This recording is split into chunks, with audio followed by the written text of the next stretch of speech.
வணக்கம். Kovai tipper lorry உரிமையாளர்கள் மற்றும் வியாபாரிகள் சங்கம் சார்பாக இன்றைக்கு மாவட்ட கலெக்டர் அவர்களை சந்தித்து எங்களுடைய கோரிக்கை மனு கொடுக்கறதுக்கு வேண்டி வந்திருக்கிறோம்.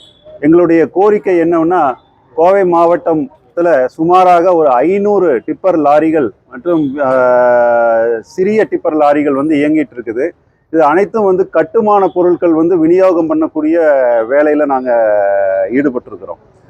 இப்போ சமீப காலமாக பார்த்தீங்கன்னா, கோவை மாவட்டத்தில் விவசாயத்துக்கு உபயோகப்படுத்தக்கூடிய டிராக்டர் ட்ரெய்லர் மூலமாக இந்த கட்டுமான பொருட்கள் விநியோகிக்கக்கூடிய பணியை சிலவங்க செஞ்சிட்ருக்குறாங்க. இதனால் என்ன பாதிப்பு ஏற்படும் சொல்லிச்சுன்னா, அந்த டிராக்டர் ட்ரெய்லர் முதலாவதாக விவசாய பணிக்கு மட்டும்தான் யூஸ் பண்ணணும்.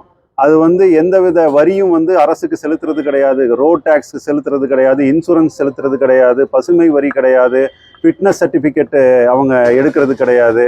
எந்தவித செலவினங்களும் இல்லாமல் விவசாயத்துக்கு உபயோகப்படுத்துறதுக்கு மட்டுமே கொடுக்கப்பட்ட டிராக்டர் ட்ரெய்லரை கட்டுமான பொருட்கள் விநியோகம் பண்ணுறதுக்கு உபயோகப்படுத்துகிறாங்க. இதனால் ரோட்டில் போகக்கூடிய பொதுமக்களுக்கு ஏதாவது ஒரு விபத்து ஏற்பட்டுச்சுன்னா அதன் மூலமாக அவங்களுக்கு காப்பீடு கிடைக்காது. எங்களோட தொழிலில் என்ன பாதிப்பு ஏற்படுதுன்னா, நாங்கள் ஒரு 500 ரூபாய்க்கு ஒரு வாடகைக்கு ஓட்டக்கூடிய இடத்துல இவங்க ஒரு 200 ரூபாய்க்கு போய் அந்த வாடகைக்கு அந்த வாகனங்களை இயக்குறாங்க. அதனால் இந்த டிப்பர் தொழிலை முறையாக அரசுக்கு அனைத்து வரியும் கட்டி செலுத்தி இயங்கி கொண்டிருக்கக்கூடிய 500 டிப்பர் லாரி உரிமையாளர்கள் நேரடியாக அவங்களுடைய தொழில் பாதிப்பு ஏற்படுது. அதனால் இந்த விஷயத்தை இன்னைக்கு இணை ஆணையாளர் போக்குவரத்து துறை அவங்கள சந்தித்து நாங்கள் மனு கொடுத்தோம்.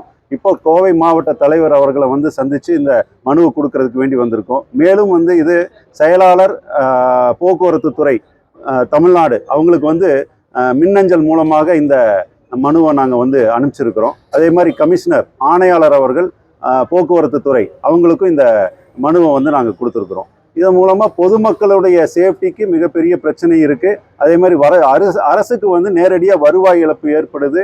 அதே மாதிரி எங்களுக்கு எங்களுடைய தொழில் நிறைய பாதிப்பு ஏற்படுது. இதை எங்களோட கோரிக்கையை வச்சு இதை சரி பண்ணி கொடுக்கணுங்கிறதுக்கு வேண்டி நாங்கள் இன்றைக்கி கோரிக்கை மனு கொடுக்குறதுக்கு வந்திருக்கிறோம்.